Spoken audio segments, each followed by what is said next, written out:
तो ये इससे जो कार्बोहाइड्रेट मेटाबॉलिज्म का लास्ट टॉपिक होने वाला है। जो उसके बाद जो टॉपिक होगा वो हम बाद में करेंगे, ग्लूकोरोनिक एसिड वगैरह वाला। तो वो अलग से आता है, तो इसलिए इसको ये एक तरीके से हमारा लास्ट टॉपिक है इस पूरे चैप्टर का। तो ये ध्यान से पढ़ें, ये पूछा जा सकता है आपसे।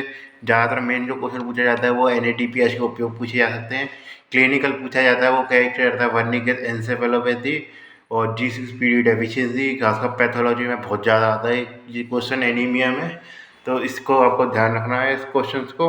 और उसके अलावा HMP शंट पाथवे खुद अपने आप में सेपरेटली एक इम्पोर्टेंट टॉपिक है, तो ये चीज़ आपको याद रखनी पड़ेगी। अवॉइड आप कर नहीं सकते हैं इसको। ये भी अनअवॉइडेबल टॉपिक है, मैं बता रहा हूँ उनको, ये अनअवॉइडेबल टॉपिक है, आपको याद रखना ही पड़ेगा इन टॉपिकों को। तो ये चीज़ आप ध्यान रखें। ये इसलिए तो अब हम शुरू करते हैं HMP शंट पाथवे का। तो HMP शंट पाथवे के बारे में बताने से पहले मैं बता दूँ उसके दो पार्ट रहते हैं। एक तरीके से तो ये रहता है इसमें ऑक्सीडेशन की साइकिल चलती है और एक होती है इसमें रिडक्शन की साइकिल चलती है। तो मैं रिडक्शन नहीं बोला, नॉन ऑक्सीडेशन मान लीजिए, रिडक्शन नहीं होगा उसमें। तो ऑक्सीडेशन वाली पाथवे होती है वो होती है लिवर में होती है, RBC में होती है और एडिपोज टिश्यू में होती है, जहाँ पे मतलब इस तरीके से NADP की एच की ज़रूरत सबसे ज़्यादा है। मेन इसका उपयोग जो इस पाथवे को बनाने का वो है NADPH को प्रोड्यूस करना, और ऐसा कुछ खास सिग्निफिकेंस है नहीं है। लास्ट में जो प्रोडक्ट बनता है वो ग्लूकोज ही बन जाता है, ग्लूकोज से ग्लूकोज पाए जाते हैं हम। तो ये चीज़ रहती है इस पाथवे की। NADPH का प्रोडक्शन रहता है, कोई भी क्लिनिकल बनेगा, कुछ भी क्वेश्चन बनेगा वो बनेगा NADPH से रिलेटेड। आपको मेन फंक्शन याद रखना है, उसके लिए वो रहता है NADPH का प्रोडक्शन। NADPH से क्या होता है क्या नहीं होता है वो मैं पाथवे को बताने के बाद बताऊँगा। क्लिनिकल्स पे भी हम चर्चा करेंगे, इंपॉर्टेंट क्लिनिकल है दोनों के दोनों काफ़ी बार पूछे गए हैं, इसलिए ये चीज़ मैं बात कर रहा हूँ। इसलिए इसका पाथवे को शुरू करते हैं। तो सबसे ग्लूकोज 6 फास्फेट तो बन जाता है, एक्सोकाइनेज से बार बार बताने की जरूरत नहीं है। तो ग्लूकोज 6 फास्फेट, ग्लूकोज 6 फास्फेट के बाद सिंपल सी बात है ऑक्सीडेशन हो रहा है। ऑक्सीडेशन में मैंने बताया था क्या बनता था, ग्लूकोनोनिक एसिड बनता था। सिंपल सी बात है, एल्डिहाइड वगैरह वाले उससे यूरोनिक एसिड होते हैं। एल्डिहाइड वाला जो ग्रुप है उसका एसिडिफिकेशन होता है, ऑक्सीडेशन। तो ग्लूकोरोनिक एसिड बनता है। तो इसमें लास्ट में क्या बनेगा, 6 फॉस्फो ग्लूकोरोनिक एसिड, ये बनता है। बीच में इसके बनता है डिहाइड्रोजनेशन का भी पाथवे चलता है। तो इसमें बनता है हमारा 6 फास्फेट ग्लूकोनेट।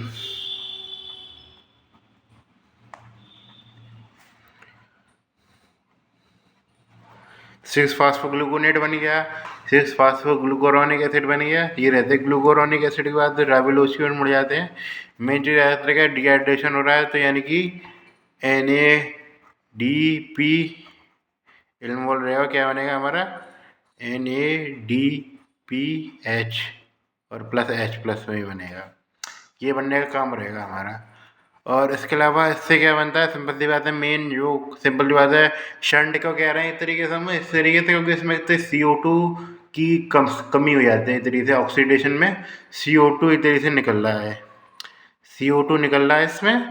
और इस तरीके से इसमें भी क्या बनता है हमारा, एक तरीके से वो बनता है, ऑक्सीडेशन का काम होता है, यानी कि डिहाइड्रोजनेज वाला काम हो रहा है। डिहाइड्रोजनेज यानी कि NADP+ जुड़ेगा और NADPH+ निकल जाएगा। और ये जितने भी NADPH+ दो रिएक्शन में निकले, ये पूरा हमारा कोटा हो गया NADPH का। बाकी की बात हमारा बस, मेरा CO2 निकला तो मैं फाइनल प्रोडक्ट बताता हूँ, ड्राइबुलोज 5 फॉस्फेट आएगा, 5 शुगर पेंटा शुगर होगी, ट्राइबुल 5 फॉस्फेट पेंटोस शुगर है, ये बन जाती है। तो ये चीज़ आप ध्यान रखें, पेंटोस शुगर बननी है। पेंटोस 3 वाली कार्बन वाली शुगर कौन सी, 4 कार्बन वाली, 7 कार्बन वाली, सारी शुगर इसमें पता लग जाएगी कौन सी है। तो यहाँ पे हमारा जो ऑक्सीडेटिव पाथवे है वो समाप्त हो गया।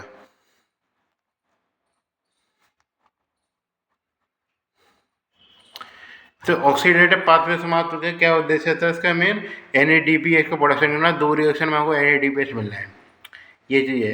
इसके बाद क्या उद्देश्य है हमारा, कि सिंपल सी बात है, राइबोलोज बना तो लिया, लेकिन हमें तो राइबोलोज नहीं चाहिए, एनर्जी यूटिलाइजेशन तो ग्लूकोज से ही होगी। तो इसलिए हम उसको 6 कार्बन वाले ग्लूकोज में या फ्रक्टोज में कन्वर्ट करेंगे। तो वो आगे चल के हमारे स्टेप रहने वाली है मेन, कि हम उसको कैसे, हम ग्लूकोज या फ्रक्टोज में कन्वर्ट कैसे करें, तो ये चीज़ रहती है। तो बाकी का हमारा नॉन ऑक्सीडेटिव का स्टार्ट होगा इसके बाद।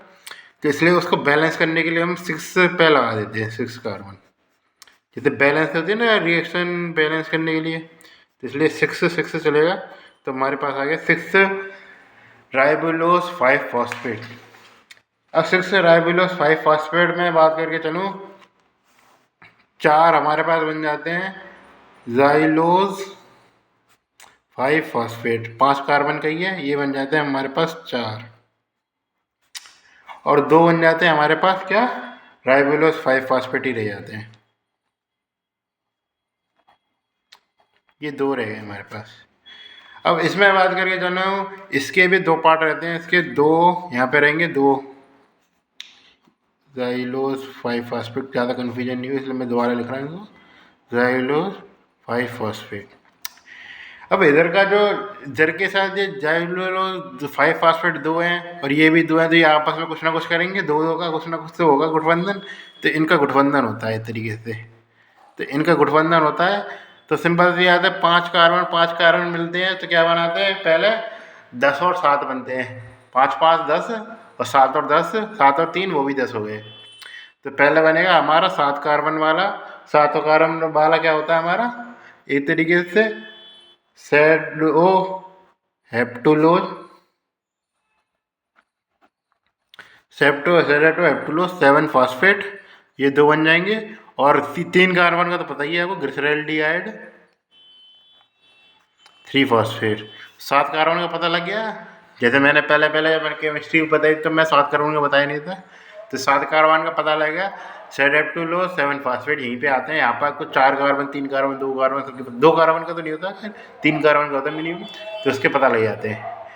इस तरीके से 7 कार्बन का हो गया, 3 कार्बन का हो गया। फिर आपस में फिर दोबारा रिएक्शन करेंगे, 7 और 3 10, 4 और 6 10, 4 और 6 का बनेगा, यानी कि 4 के कार्बन में क्या आता है मैंने बताया था उस समय, इरिथ्रोज, इरिथ्रो 4 फॉस्फेट। और 6 कार्बन का क्या बन जाता है, फ्रुक्टोज, फ्रुक्टोज 6 फॉस्फेट। यानी कि फ्रुक्टोज जो चाह रहे थे वो हमें यहाँ पे मिल गया इस तरीके से। तो इसलिए एक ये कोटा तो हमारा पूरा हो गया इरिथ्रोज वाला। ये चीज़ है। ये कितने बच्चे हमारे पास, 2। अब इरिथ्रोज 4 कार्बन का ये है और 4 कार्बन 5 कार्बन का ये है। अब इनका भी तो कुछ ना कुछ होगा, तो ये आपस में रिएक्ट करते हैं। इनके जब आपस में रिएक्ट करते हैं तो 4 और 5 कितने होंगे, 9, 10 तो हुए नहीं। तो 10 को 9 को किस प्रकार हो सकता है हमारा, कि 9 को देखिए 6 और 3 करके भी तो लिख सकते हैं एक तरीके से। तो एक तो 6 कार्बन वाला बन जाएगा हमारा एक तरीके से, फ्रक्टोज बन जाएगा 6 कार्बन के रूप में।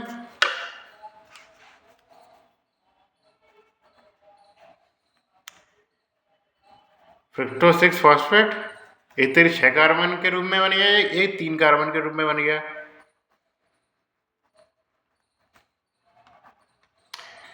कितने बने, ये 2। अब 3 और 3 आपस में मिलके बना सकते हैं 1।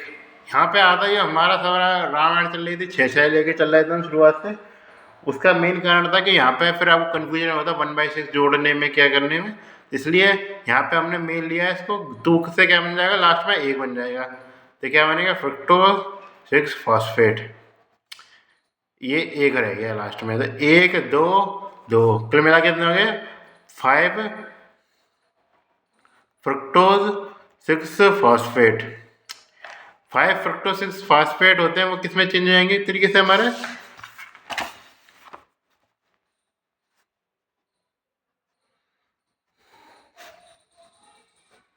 ग्लूकोज 6 फॉस्फेट में चेंज हो जाएंगे। 5 ग्लूकोज 6 फॉस्फेट। यानी जब रिएक्शन स्टार्ट हुई थी हमारे पास कितने ग्लूकोज थे, ग्लूकोज 6 फॉस्फेट कितने थे हमारे पास थे 6। अब कितने बचे हमारे पास बचे 5। यानी कि एक ग्लूकोज आयन का यूटिलाइजेशन हो गया एक तरीके से, पूरा यूटिलाइजेशन हो गया, तो कुछ बचा ही नहीं उसके अगेंस्ट में। इसलिए क्या है, एक तरीके से शंट पाथवे कहा जाता है, इसलिए शंट कहा जाता है। इसमें कन्वर्जन नहीं हो रहा है, इतने पूरे यूटिलाइजेशन ही हो रहा है एक तरीके से, एक मॉलिक्यूल पूरी तरीके से गायब ही हो जा रहा है, इसलिए इसको शंट कहते हैं। और इसलिए इसमें रिएक्शन में क्या हो जाएगा, सिंपल 6 चल रहे थे।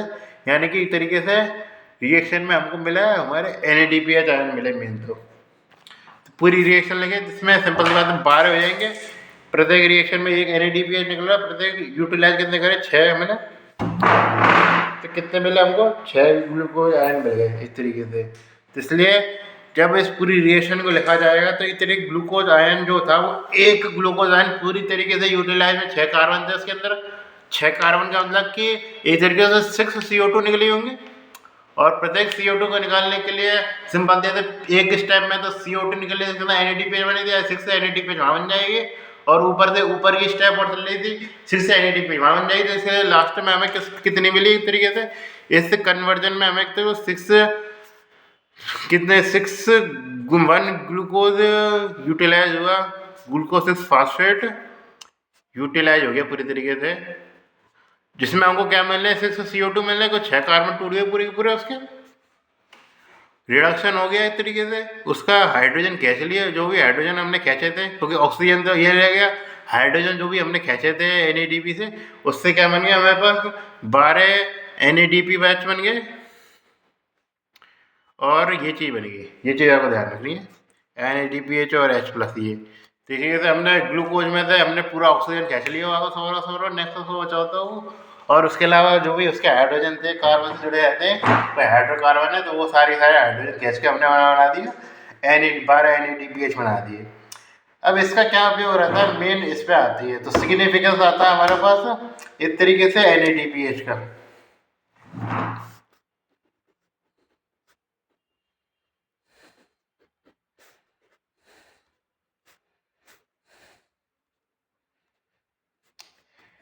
सबसे पहले सिग्निफिकेंस क्या आता है, तरीके से लिपिड सिंथेसिस में क्या आता है एक तरीके से,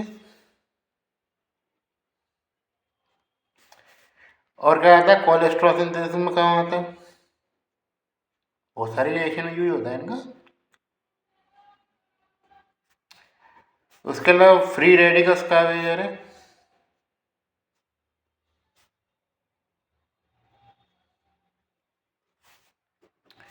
और क्या रहता है हमारा, और एक तरीके से रहता है हमारा एक ट्रांसपेरेंसी ऑफ लेंस बना के रहता है।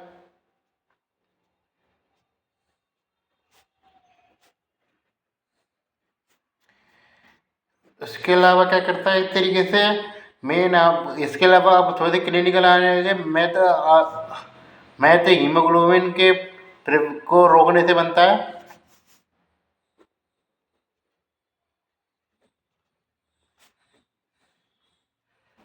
इसको प्रिवेंट करें मैं तो हीमोग्लोबिन प्रिवेंशन को। उसके अलावा डिटॉक्सिफिकेशन का काम रहता है इसका।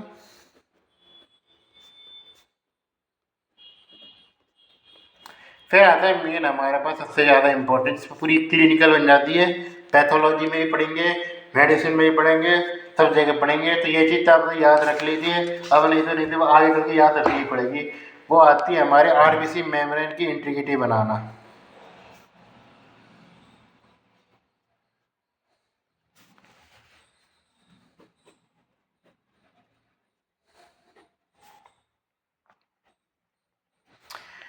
RBC मेट ये इंटीग्रिटी कैसे बनाती है, ये वो बनाती है इस तरीके से ग्लूटाथायोन रिडक्टेज से।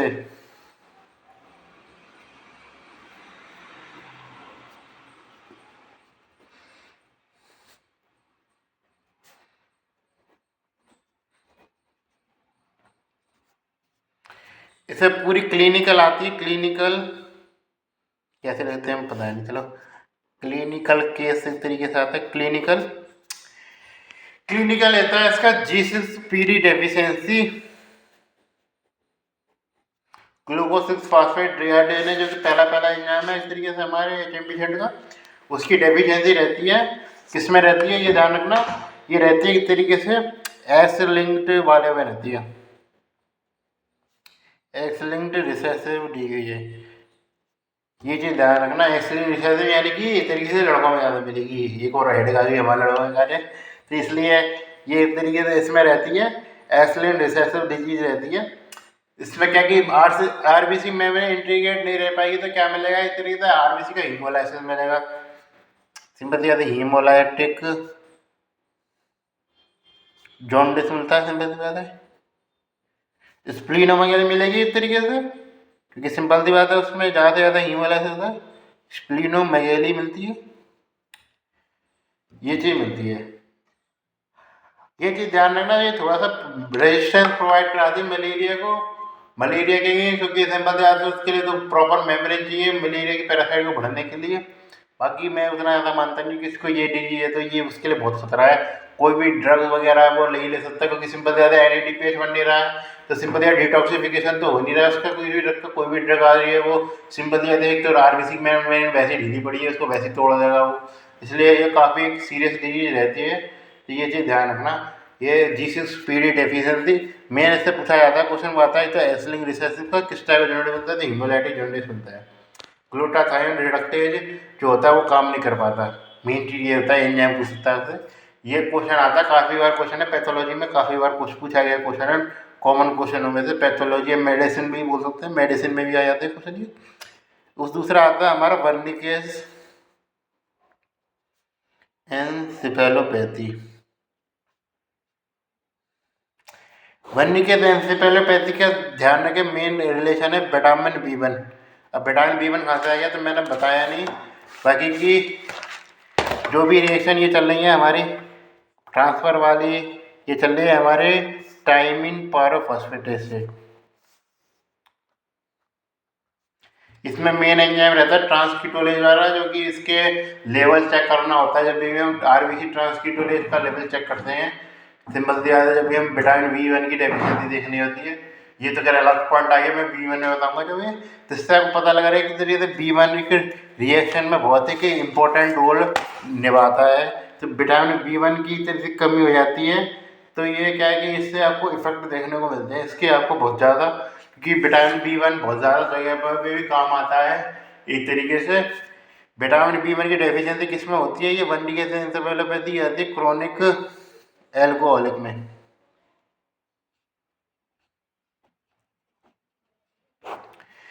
क्रोनिक एल्कोहलिक में रहती है। सिम्टम में आपको ध्यान रखने से क्या क्या सिम्टम मिलते हैं। विटामिन B1 मैंने बताया था किसमें, पायरुवेट डिहाइड्रोजनेज वाला था, उसमें भी कुछ भी हमें काम आ रहा था, तो पायरुवेट डिहाइड्रोजनेज वाला में भी काम आता है ये चीज़। तो इसलिए इसको थोड़ा सा याद रखने की जरूरत है। काफ़ी बार पूरे में सबसे सबसे कॉमन जो क्लिनिकल है वो एक तरीके से यही है, वो उसको याद रखना जरूरी है आपके द्वारा। तो इसलिए ये चीज़ आपको याद रख के चलेंगे, चलिए चलना है आपको, ये क्वेश्चन तो याद रखना ही है। तो इसलिए इसके सिम्टम आप याद रख ही लीजिए। अब कैसे आप हर चीज़ को एक्सप्लेन तो किया जा सकता नहीं है। तो इसके सिम्टम रहते हैं हमारे एक तरीके से global confusion,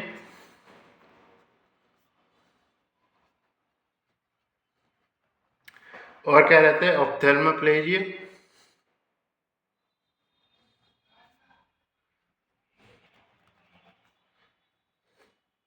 ataxia, memory loss,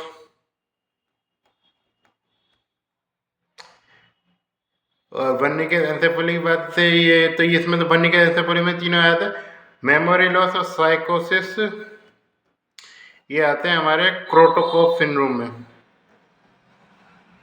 कॉस्कॉफ syndrome. तो ये वर्निकेस कॉस्कॉफ सिंड्रोम पूछा जा सकता है कि मिक्स करके। तो कॉस्कॉफ सिंड्रोम में रहते हैं मेमोरी लॉस, साइकोसिस, इसमें रहते हैं ग्लोबल कन्फ्यूजन, ऑप्थेल्मोप्लेजिया, अटैक्सिया। तो ये तरीके से हमारे सारे लेक्चर हैं वो एक तरीके से इसको कंप्लीट हो चुके हैं। इम्पोर्टेंट चैप्टर है, इसको पढ़े, आगे के टॉपिक आपको तभी समझ में आएंगे जब आपको ये चैप्टर अच्छे तरीके से आता होगा।